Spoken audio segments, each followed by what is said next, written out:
স্বাভাবিক করে কারোর বাড়ি কি হবে? তাহলে আমরা সবাই অপেক্ষা করি। কিছু অংশ ভাঙে নাই, কিছু অংশ ভাঙছে, তার মানে কি আমাদেরকে নয়? আমাদের দাবি আদায় হওয়া পর্যন্ত এই রাস্তা ছাড়বো না। হার্টের রোগীকে নিয়ে ডাক্তারের চেম্বারে পৌঁছতে পারবো না। আমরা আমাদের জানা ছিল না ভূমিকম্পটা যে হয়েছে।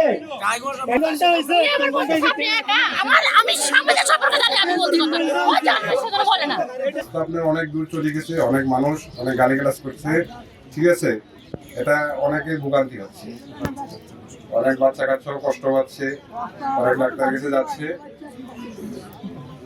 এটা আমাদের আইন শৃঙ্খলা পক্ষ থেকে আপনাদের কাছে সেটা অনুরোধ, আপনারা যা দাবি আপনাদের দাবি কর্তৃপক্ষের কাছে লিখিতভাবে জানান।